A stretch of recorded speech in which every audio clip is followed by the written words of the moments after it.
And so it's right back to the hanger for the G2. I think I was incorrect. I think the G2 does not have, nope, no knobbies. Let's take a look at the G14 and see, whoa, wait a minute here, what did I do?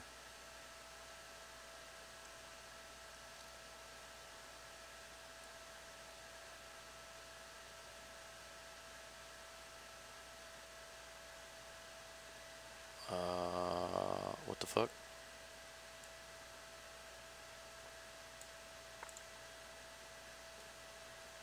Why is it backwards now?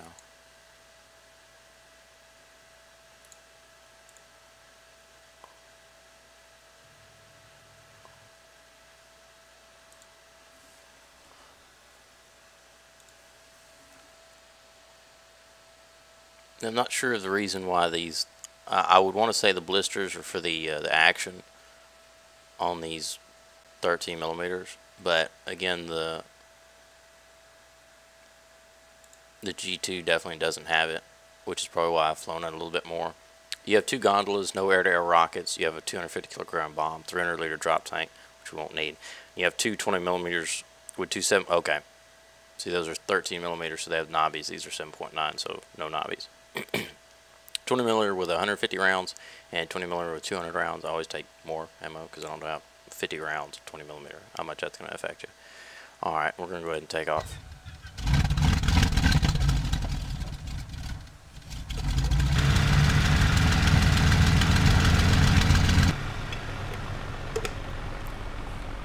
As you can tell, big difference looking out of the front. It's still restricted as far as the actual airframe for the canopy is, but you no longer have those big knobbies, so it gives you a lot more room. For the most part, the 109s don't change as far as looking out of the rear, except for you know, this one's a little older model, so it doesn't have that glass plate, almost like the Yak and the LA7 have.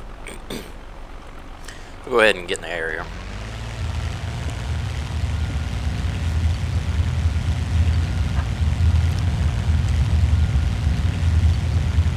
I've flown the G2 a little bit. I definitely enjoy flying it. It's not my normal airframe to fly, but it does a good job, and I've enjoyed it. Flying it the few times I've flown it. I prefer the F4 a lot more. But the G2 is another good ride, and it's one you'll see on occasion. I'm trying to think of the pilot I run into on a regular basis that flies the G2 a lot. Go ahead, we're back. 250, we're going to take it through a roll. Pretty solid on the controls. Drop it down here low and see what we can do with it.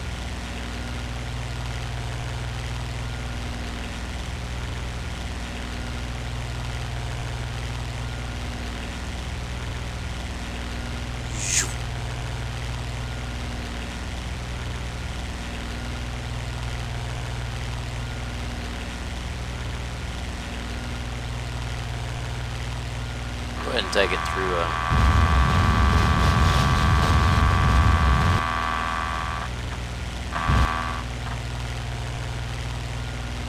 controllable after the snap. These things don't they don't do the flat rolls as far as, or the flat spins as far as I know. I mean, I'm sure you can force one into it. Go ahead and whip it up, get some altitude, and see where it compresses at. I predict it'll be about the same deal, maybe a little bit lower based on the airframe, but we'll see. That's definitely based on another factor that comes into compression is weight, overall weight of the airframe.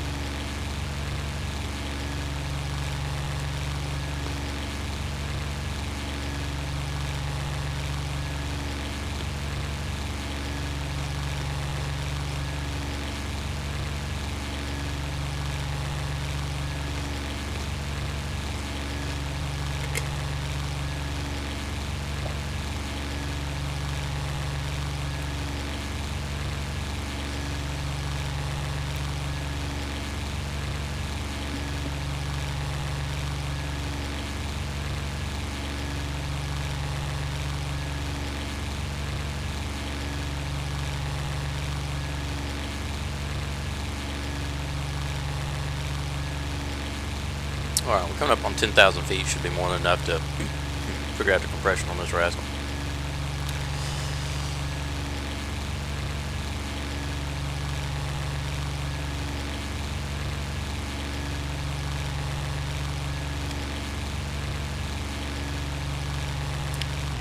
go ahead and give it a go whip off.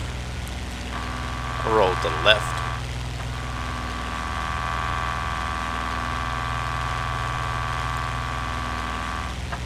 A decent dive angle when we pull out of 300, 350, 375, 400, 425, increase angle, 450, 475. I'm going to go ahead and start pulling.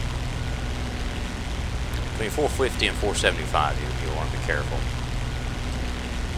Now, of course, that's with full throttle and a pretty good dive angle. That'll increase as you increase your dive angle, and you can fix that by whooping up, popping flaps, and then completing your roll along with no throttle. So it's something to keep in mind. This is you want to close the distance as quickly as possible, and you can definitely ride that deal. You don't get a buffet like with a 38. The 38, you get a real bad shake, and then it compresses. The 109s are very deceptive. They just go straight into the compression, and you won't know about it until you're already in it.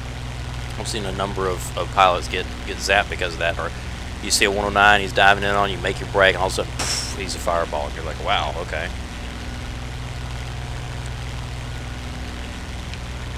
So with all your 109s and any aircraft you fly, it's very imperative that you learn, if it does compress, where it compresses at. Everything else with this airframe is essentially the same. The 109 stayed very, very close in terms of how everything was. They just changed out motors and guns, and maybe some slight airframe adjustments. So as far as your instrument panel, it's all the same. Your gun, everything's in the same places. So it's very easy to jump airframes dependent on mission and what you're needing to do.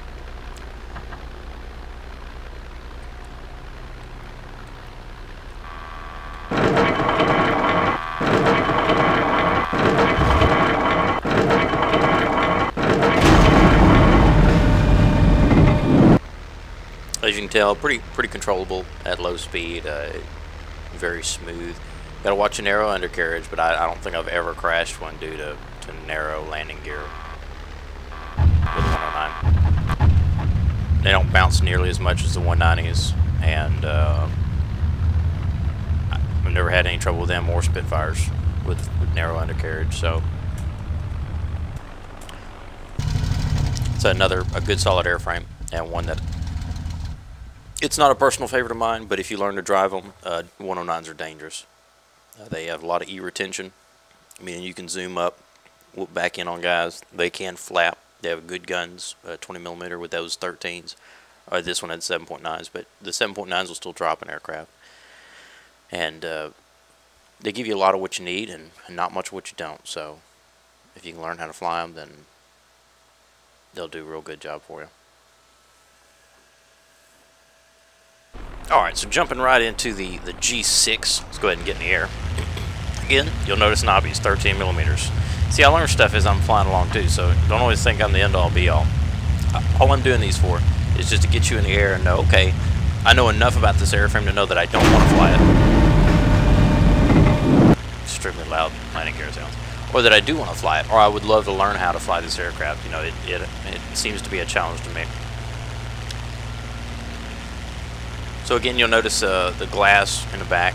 We have excellent visibility to the rear, left and right, upwards, and again, limited more on the front, which is an understandable deal with the 109s.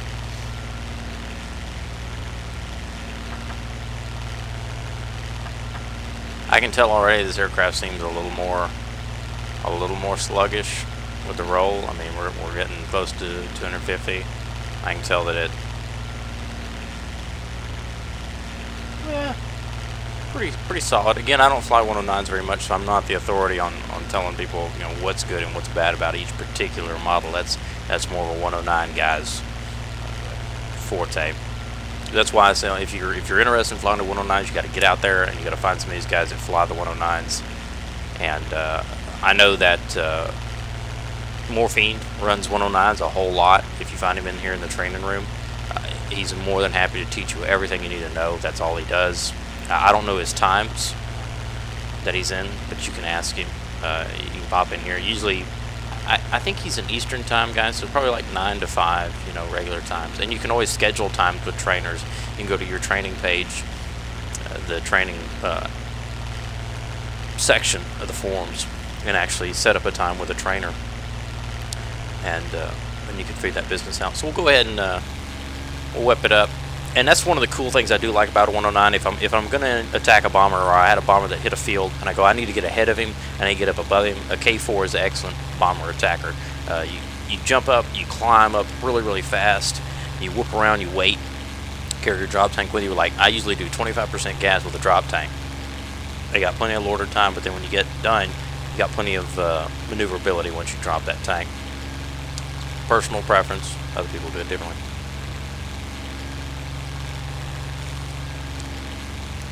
You can tell we're already almost to 10,000 feet. Probably climb out to about 12, and then we'll continue.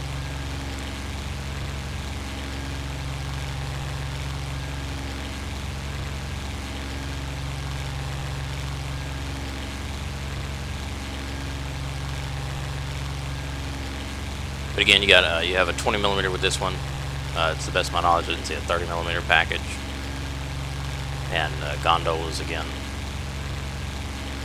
Not that I'd ever run gondolas unless I was 100% guaranteed that I would not run into enemy fighters. Alright, that should do. Weapons off. Roll over.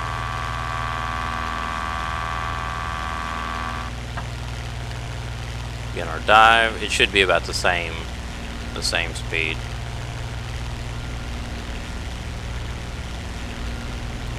425, 450, 475. We'll go ahead and pull out. Yeah, 475.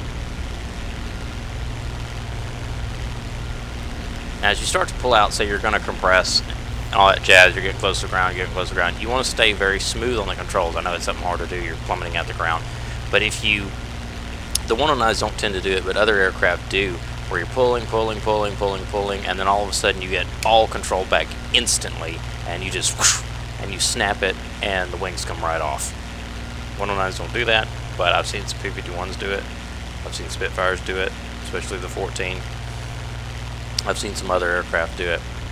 Let's go ahead and show you a controlled dive. We're going to dive as fast as we can at Yank's position, and we'll try to catch him safe as he was taking off the airfield. Alright, so I know I'm about 400, so I'm going to go ahead and reduce throttle slightly. About half throttle right now. As you can tell, I'm just about 450. I just want to zoom his head, so I'm going to dump throttle all the way, and you can tell I stopped my increase. Now, full throttle, and meow, right over.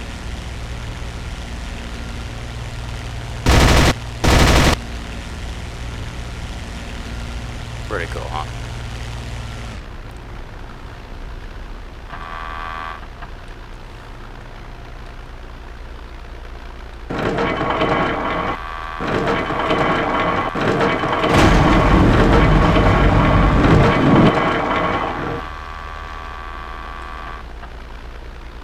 As you can tell, with a little bit of flaps, a little bit of knowledge, and a lot more knowledge than me, you get right up in there and get into a flapped out fight and really cause a lot of havoc for people.